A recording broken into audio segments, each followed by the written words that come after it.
నమస్తే, welcome to college TV. ఏదైతే మూసీ నది ప్రవాహిత ప్రాంతాల్లో ఉన్నటువంటి ఇండ్లను తరలిస్తూ ఉన్నారో, కూల్చేస్తూ ఉన్నారో, దాంట్లో భాగంగా అంబర్పేటలో ప్రస్తుతం ఉన్నాం. ఇక్కడ ఒక వ్యక్తి ఆయన ఇల్లు ఏడబోతుందో అని చెప్పేసి భయానికి లోనై ఆ గుండెపోటుతో మరణించినట్టు స్థానికులు చెప్తా ఉన్నారు. సరే, ఆయన గురించి ఆయన ఏం చేస్తారో ఒకసారి తెలుసుకునే ప్రయత్నం చేద్దాం. ఆయన ఇంటికి ఇప్పటివరకు అయితే నోటీసులు ఏం రానప్పుడు కూడా భయానికి గురై ఎఫ్టీఎల్ పరిధిలో ఉందని చెప్పేసి అధికారులు చెప్పారని చెప్పి చెప్తా ఉన్నారు. సరే, మాట్లాడదాం అన్న. ఇక్కడనే మీది? నేను పక్క గదిలో ఉంటాను. పక్క గదిలో ఏమైంది అసలు? ఎప్పుడు చనిపోయిన ఆయన చనిపోయినదైతే మెయిన్ అయితే ఈ మూసీ ప్రాంతం దానికోసమే టెన్షన్తో ఆయన చనిపోయిండు. మేము ఇప్పుడు అది తెలిసిన కారణంగా ఇక మా పక్కన మా అన్న ఉంటాడు, ఇక ఇదే ఇల్లు అది. ఆ అన్న కోసమే మేము వచ్చినాం యాక్చువల్లీ, వాళ్ళ పక్క ఇల్లే అది. సో కానీ చాలామంది భయభ్రాంతులు అయితే అవుతారు, జస్ట్ ఓన్లీ ఫర్ ఎఫ్టీఎల్ అని, బఫరింగ్ జోన్ అని, దానివల్ల అవుతారు. కానీ వాళ్ళ బాధ ఏంటంటే గత 10 ఏళ్ళ నుంచి ప్రాపర్టీ ట్యాక్స్ కట్టడం, కరెంట్ బిల్ కట్టడం, వాటర్ బిల్ కట్టడం, ఇట్లాంటివన్నీ అయిన తర్వాత కూడా ఐదర్ రిజిస్ట్రేషన్ ఆర్ అట్లా ఏదైనా కానివ్వండి, అవన్నీ అయినాయి కాబట్టి వాళ్ళ సొంత ఇల్లు అనే కదా వాళ్ళు ఫీల్ అవుతారు. ఇల్లు అనేది మామూలుగా అందరికీ కల కదన్న, ఆ కళనే వీళ్ళందరూ చంపేస్తుంటే ఎట్లా చెప్పు. సో ఇంకోటి ఏంటంటే ఫస్ట్ ఆఫ్ ఆల్ సోషల్ మీడియాలో కూడా కొద్దిగా భయం అనేది వచ్చేసింది. హైడ్రా హైడ్రా హైడ్రా అనేది కొద్దిగా భయం అయిపోయింది. కానీ మేమేమనుకుంటామన్నా, ఏదైనా మంచి పని చేసినా కూడా ఫస్ట్ పెద్దవాళ్ళై చేసుకుంటూ వచ్చి మాలాంటి మిడిల్ క్లాస్ గరీబుల దగ్గరికి వస్తే మాకు బాధ అనిపించేది. ఫస్ట్ మా దగ్గరకు వచ్చి వాళ్ళని ఉద్దేశి ఒక 5-6 నెలల తర్వాత మళ్ళీ వాళ్ళు ఏం చేస్తారు, 5-6 మంత్స్ తర్వాత వాళ్ళు మర్చిపోతారు. కానీ వాళ్ళు మంచిగానే ఉంటారు, వాళ్ళు పర్మిషన్ తెచ్చుకోనో, పైసలు పెట్టో, లంచం పెట్టో మంచిగా ఉంటారు. కానీ మాలాంటి వాళ్ళ పరిస్థితి అయిపోయిన తర్వాత మేము ఎక్కడ ఉంటాం చెప్పండి. ఇప్పుడు రీసెంట్గా మన రేవంత్ రెడ్డి అన్న గారు ఆడ ఇల్లు ఇచ్చి ఈడ ఇల్లు ఇచ్చి అంటారు. మీరు న్యూస్లలో చూస్తూనే ఉన్నారు, చెదరగట్టు సైదాబాద్ అపార్ట్మెంట్లో ఇచ్చినట్టు కదా. ఇప్పుడు వాళ్ళ ఇబ్బంది పరిస్థితి ఏంటి, కొట్లాడుతూనే ఉన్నారు, అక్కడ కూడా కొట్లాటలు అవుతూనే ఉన్నాయి. అట్లాగే మాకు అలాంటి పరిస్థితి కాకుండా మేము కష్టపడి రూపాయి పోగొట్టి ఇట్లా ఇల్లు కట్టిన జాగా ఇట్లా కొన్న దానికి ఏదైనా కొద్దిగా ఉపాధి చూపించి వాళ్ళ పని వాళ్ళు చేస్తే బాగుంటుందని మేము అనుకుంటాం. హైడ్రా ఏదైతే ఒక హైడ్రా అని చెప్పేసి చెరువులు కుంటల్లో పనిచేస్తూ ఉంది, ఇటు మూసీ నది ప్రక్షాళన అని చెప్పేసి ఈడ పనిచేస్తూ ఉంది ప్రభుత్వం. దీనిపైన మీ ఒపీనియన్ ఏంటన్నా? అంటే ఏం చేస్తే మీరు సాటిస్ఫాక్షన్గా ఉంటారు, ప్రజలు ఇబ్బంది పడకుండా ఉంటారు? ఒకటి ఏంటంటే అన్న, మూసీ నది ప్రాంతం అనేది 100% కరెక్టే. వాళ్ళు చేసే పని ఏదైనా సరే కరెక్టే, ఓకే, ఒప్పుకుంటాం. కానీ ఫస్ట్ ఆఫ్ ఆల్ అవన్నీ ఉన్నప్పుడు మరి రిజిస్ట్రేషన్ ఎందుకు చేయాలా? వాటర్ బిల్, కరెంట్ బిల్ అవన్నీ పర్మిషన్ ఎందుకు ఇవ్వాలి? సరే, ఇప్పుడు మీరు కింద ఒకసారి రోడ్డు చూడండి, ఇది రోడ్డు గవర్నమెంట్ ఇప్పించిందా, మేము వేయించుకున్నామా? ఇవన్నీ లేకుండా ఉంటే, ఇవన్నీ ఉన్నాయి కాబట్టి మాది అనే ఒక సొంతంగా ప్రౌడ్గా ఫీల్ అయినాం. ఇవన్నీ మాది కాదన్నప్పుడు మేము కూడా వదిలేస్తుంటాం కదన్న. అదే కరెంట్ బిల్ వద్దు బాయ్, ఇది మూసీ ప్రాంతంలో ఉంది, ఇది ఎఫ్టీఎల్ ఉంది, ఇది బఫరింగ్ జోన్లో ఉంది అని చెప్పుంటే మేము 100% మేము వదిలేసి వెళ్ళిపోయే వాళ్ళం. మేము కూడా కొనుక్కునే వాళ్ళం కాదు, జాగలే కానీ ఏదే కానీ. ఇప్పుడు మేము 3 ఫ్లోర్లు కట్టుకున్నాం అన్న, బ్యాంక్ లోన్ తీసుకుని. మా శాలరీ అకౌంట్కి ట్యాగ్ అయి ఉంది మా అన్నది ఇది. ఇప్పుడు వాళ్ళు ఏం చేస్తారు, ఇల్లు కూల్చేసి వెళ్ళిపోతారు. ఎగ్జాంపుల్, ఇప్పుడు శాలరీ నుంచి కట్ అవుతుందా, మేము జాబ్ కూడా బంద్ చేయాలని చెప్పి ఇల్లు పోయినందుకు. ఇప్పటికే ఇల్లు పోతున్నందుకు బాధలు ఉన్నాం. ఇప్పుడు ఎట్లాగో బ్యాంక్ లోన్ కట్ అవుతుంది అని చెప్పి జాబ్ కూడా బంద్ చేయమంటారా? సో ఇట్లాంటి ప్రాబ్లమ్స్ ఉన్నాయన్న. మెయిన్ వీటికి అన్నిటికీ సొల్యూషన్ చూపిస్తే ఒకవేళ వెళ్ళడానికి సిద్ధమా? అంతే కదా. ఇప్పుడు అందరికీ ఉన్న ల్యాండ్ ప్రకారం వాళ్ళ ఇప్పుడు ఒక రోడ్ వైండింగ్లో ఇప్పుడు రోడ్ మీద ఇల్లు పోతున్నాయి భయ్యా, దానికి గవర్నమెంట్ ఏం చేస్తుంది, ఎంతో అంత కట్టించేపోతుంది కదా. అట్లా కట్టించేస్తే అందరూ వెళ్ళిపోతారు, ఎవరు కూడా బాధపడరు. ఎందుకంటే మేము కష్టపడి కట్టుకున్న దానికి ఒక ప్రాఫిట్ అనేది ఉంటే మేము కూడా జరిగిపోతాం. ప్రాఫిట్ రాకపోయినా అట్లీస్ట్ పెట్టిన దాని పైసలు వచ్చినా చాలు కదన్న. నేను ఏంటంటే ఒక 50 లక్షలు పెట్టినాం అనుకోండి, ఒక 40 lakhs వచ్చినా కూడా ఇక్కడ ఉన్న వాళ్ళు కూడా హ్యాపీగా ఫీల్ అవుతారు, అవునా కదా. సో అట్లా అయితే బాగుంటుందని మేము అనుకుంటాం. ఓకేనా, థ్యాంక్ యూ. మీరు చెప్పండి, ఎక్కడ మీది? మాది ఇక్కడ పక్క బస్సు. ఎట్లా చూసుకోవచ్చు, ఆయన చనిపోయినా అని చెప్పేసి చెప్తా ఉన్నారు. ఆయనకు నోటీస్ రాకముందుకే చనిపోయిందని కొంతమంది అంటూ ఉన్నారు, భయానికి లోనై చనిపోయిందని చెప్పేసి కొంతమంది అంటూ ఉన్నారు. మీరేమనుకుంటున్నారు, ఆయన మరణానికి గల కారణం ఏమనుకుంటున్నారు? మరణానికి కారణం ఏంటంటే మెయిన్ హైడ్రా వల్ల చాలామంది భయభ్రాంతులు అయ్యి కనీసం ఒక 15-20 రోజుల నుంచి అయితే ఇక్కడ ఉన్న పెద్ద మనుషులు ఎవరు నిద్రపోతలేరు. వాళ్ళు రోజు ఏడుస్తూ ఇల్లులు కట్టుకోవడం, ఎంతో కష్టపడి పైసా కూడబెట్టుకొని అప్పులు చేసి ఒక సొంత ఇల్లు కళ నెరవేరిందని ఇక్కడ కట్టుకొని ఉన్నారు.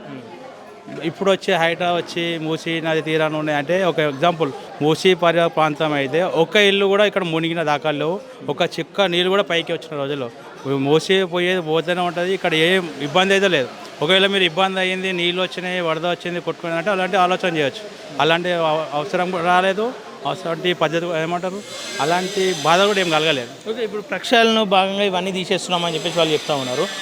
మూసీ నదిని డెవలప్ చేస్తున్నామని చెప్పి చెప్తా ఉన్నారు. చేసుడు కరెక్ట్ అంటారా కాదంటారా? డెవలప్ చేయడం కరెక్టే. అలాంటప్పుడు ఈ పేదవారికి అన్యాయం చేయొద్దు కదా, పేదవారికి అన్యాయం చేయొద్దు. పేదవారికి వాళ్ళకి ఒకవేళ మీరు ఆ ఇల్లు తీసినప్పుడు కూడా మనం ఏదైతే ఇప్పుడు అంబర్పేట ఫ్లైఓవర్ పక్కన రోడ్ వైండింగ్ అయింది, వాళ్ళు ఏం చేశారు, ఆ ఉన్న దానికి రేటు బట్టి డబల్ కట్టించారు. అలా ఇస్తే వాళ్ళు కూడా వేరే దగ్గర కొనుక్కుంటారు. అంటే ఒకవేళ మీకు ప్రభుత్వం నుండి ఎట్లా చేస్తే మీరు సిద్ధంగా అంటే అభివృద్ధికి సహకరిస్తా అనుకుంటారు మీ ప్రాంతంలో ఉన్న వాళ్ళు? ఒకవేళ అలా చేయాలనుకుంటే వాళ్ళకి ఏది ఉందో ఇప్పుడు మార్కెట్ వాల్యూ కావచ్చు వాళ్ళకి రేట్ ఇచ్చి వాళ్ళు వేరే దగ్గర కొనుక్కునే విధంగా వాళ్ళు దారి చూపిస్తే ఒప్పుకునే పరిస్థితి ఉంటుంది. అంతేగాని ఏం నోటీస్ లేకుండా రాత్రి గులగొడతాం రోజు ఒక భయం ఉన్నది. అలాంటిది పద్ధతి కరెక్ట్ కాదు. ఎందుకంటే పేదవాళ్ళు వాళ్ళ ఓట్లు వేస్తేనే గవర్నమెంట్ వచ్చింది. అలాంటి ఓటు వేసినోనికే మీరు ఇట్లా కూర్చోడం అనేది కరెక్ట్ పద్ధతి కాదు. ఏంటంటే హైడ్రా దీనికి ఒక డెవలప్మెంట్ చేయాలనుకుంటే దాన్ని మూసిని డెప్త్ చేయండి. డెప్త్ చేస్తే కాంపౌండ్ వాళ్ళు కట్టి ఇంకే వేరే విధంగా ఇవ్వచ్చు. దాని ప్లాన్ కూడా మార్చుకోవచ్చు కదా. ఇప్పుడు అట్లా ఒక ఖచ్చితంగా తీసే విధంగా తీయొచ్చు, కానీ ఇక్కడ అవసరం లేదు. ఈ బస్సుకి సంబంధించి అయితే ఏం అవసరం లేదు. ఫైనల్గా ఆయన చనిపోయిండు. ఆయన కుటుంబానికి ఎంతమంది పిల్లలు ఆయనకు? నిజంగా ఇప్పుడు మా బ్రదర్ ఫోన్ చేసింది, పక్కకే ఉంటాడు, ఆయన చెప్తాడు. Thank you. ఓకే, చూస్తున్నారు కదా, ఏదైతే మూసీ నది ప్రాంతంలో ఉన్నటువంటి ప్రజలు ఉన్నారో వాళ్ళు ఖాళీ చేయడానికి సిద్ధంగా ఉన్నాం, కానీ మాకు సరైన న్యాయం జరిగినప్పుడు మేము ఖాళీ చేస్తామని చెప్పి చెప్తా ఉన్నారు. ఒకసారి ఇంకా స్థానికులతో మాట్లాడడం. మీది నేనమ్మా అక్కడనేనా? ఎట్లా చనిపోయిందని ఎప్పుడు తెలుసు? ఇప్పుడు తెలిసి ఎందుకు చనిపోయిందంట? ఇదే కారణం. ఇండ్లు ఇంటికి వారం రోజుల నుంచి ఇంటున్నాడు కదా ఆయన కూడా. మేము కూడా అంత ఆయన చెప్పినాం, ఏం కాదన్నా, ఏం కాదు, అందరూ వస్తారు కదా, మాట్లాడుతారు కదా. నిన్న కూడా కేటీఆర్ సార్ వచ్చిండు, వస్తుంది కదా, పోతుంది, ఏం కాదని చెప్పినాం కూడా. కానీ మరి ఏమైందో హార్ట్ అటాక్ వచ్చింది సార్. ఇప్పుడు ఏమనుకుంటా ఉన్నారు మీరు? ఈ బస్తీలలో ఉన్న వాళ్ళు రోజు అంటే భయపడకుండా బ్రతకాల్సిన అవసరం ఉంది. మీరు అంటే భయపడకుండా ఉండాలంటే మీకు ప్రభుత్వం ఎట్లాంటి భరోసా ఇస్తే మీకు ధీమాగా ఉంటుంది? మా ఇంట్లో మాకు ఓ1 భరోసా ఇవ్వాలి. మీ ఇండ్లు మీకే ఉంటాయమ్మా, మేము చేసేదేమో అక్కడ ఏమో ఉన్నది కదా, అక్కడ ఏమో చేసుకుంటామని అది చేసుకొని పోండి సార్, మా ఇండ్లు మాకే కావాలి అంతే. అభివృద్ధిలో భాగంగా ఖచ్చితంగా షిఫ్ట్ చేయాల్సిందే. ఇక్కడ నుండి తరలిస్తూ ఉన్నారు. ఆల్రెడీ కొన్ని ప్రాంతాల్లో పంపించేస్తూ ఉన్నారు, డబుల్ బెడ్రూమ్లోకి షిఫ్ట్ చేస్తూ ఉన్నారు. ఖచ్చితంగా తప్పదు, ఇడికి వెళ్ళిపోవాల్సిందే అంటే అప్పుడు మీకు ఏమంటే మీరేమైనా డిమాండ్స్ కోరుకుంటారా? ఏం లేదు, చచ్చిపోయేదే, ఇంకా ఏం లేదు, ఇక్కడ సావడమే, ఇంకేం లేదు మాకు. ఇంత మాట్లాడి కూడా ఓపిక కూడా లేకుండా అయిపోయింది. ఇక సావడమే. ఇప్పుడు ఈయన ఎట్లా చచ్చిపోయిండో ఇంకా మేము కూడా అట్లనే సావడమే బెస్ట్. అంతే. ఈ అన్ని చూసే బాధలు చచ్చిపోయి 2 గంటలు మూసుకుంటే అయిపోతుంది. అని చూడలేం కదా సార్ ఇవన్నీ బాధలు. ఆ సార్కు దయ వస్తలేదు, ఇంతగానం బతలాడుతున్నాం కూడా సార్కు దయ వస్తలేదు.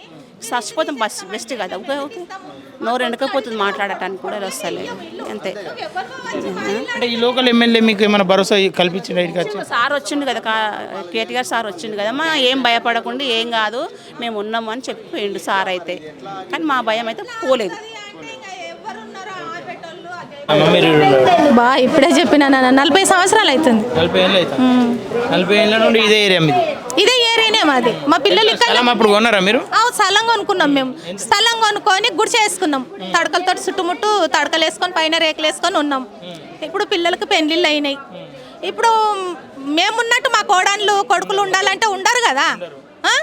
ఏదో అప్పు చేసి పిల్లలంతా గుడిసెలు ఎట్లా ఉంటామని చెప్పి వాళ్ళు పనిచేసి అప్పు తెచ్చుకొని ఇండ్లు కట్టుకున్నారు. మరి ఇప్పుడు ఏమంటారు అధికారులు? ఏమంటున్నారంటే తీసేస్తామంటున్నారు. మేము ఇయ్యమని చెప్తున్నాం. మేము ఏడికైనా రెడీ, సావడానికైనా కూడా మేము రెడీ, ఎంత దూరమైనా వెళ్తాం. మా ఇండ్లు అయితే ఇయ్యం మేము. అధికారులు ఇటు వచ్చిరా? మరి రాలేదు. మరి ఆయన ఎందుకు భయపడ్డాడు అట్లా? ఆయనకు టెన్షను, ఇండ్లు పోతున్నాయంట చెల్లె అనుకుంటా పోయిండు. ఏమో అన్న దేవుడు ఉన్నాడని మేము అన్నాం.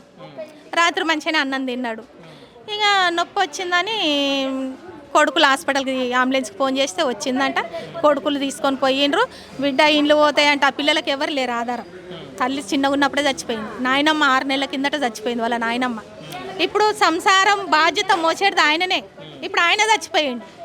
ఇప్పుడు వాళ్ళ భవిష్యత్తు ఎట్లా? వాళ్ళకి ఎవరు చూస్తారు? ఆయన ఏం చేస్తుండే, పని ఏం చేస్తుండే?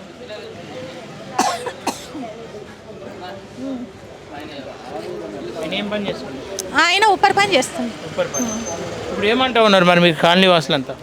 ఇది రేవంత్ రెడ్డి మూలంగానే చనిపోయిండు.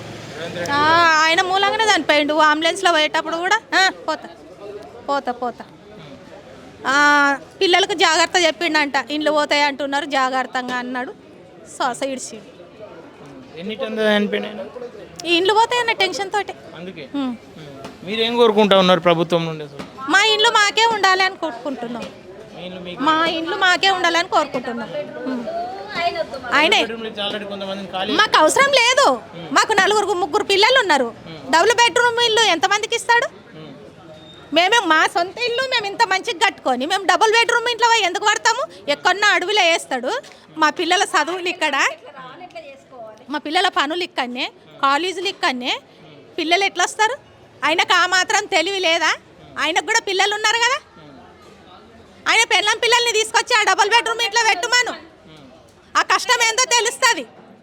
ఆడ మంచినీళ్ళు లేదు, ఒక సౌకర్యం లేదు. అయినా మేము కూడా పోము. మా ఇంట్లో మేమే ఉంటాం. ఆయన సంపాదించి ఇచ్చింది మాకేదొద్దా. Okay okay. మీరమ్మా మీరు ఇన్నే ఉంటారా? ఏమంటారు మీరు? అదే అంటున్నాం సార్, మాకు డబల్ బెడ్రూమ్ వద్దు, వాని ఇల్లు వద్దు, ఏమొద్దు, మా ఇల్లు మాకు కావాలి. మేము 40 ఏళ్ళ సంది ఉన్నాం ఇక్కడ. మేము 3 కొడుకులు పిల్లలు. మేము ఒక డబల్ బెడ్రూమ్ ఎంతమందికి ఇస్తాడు చెప్పు? ఒక్కటి సరిపోతుందా ఇంతమంది పిల్లలకు?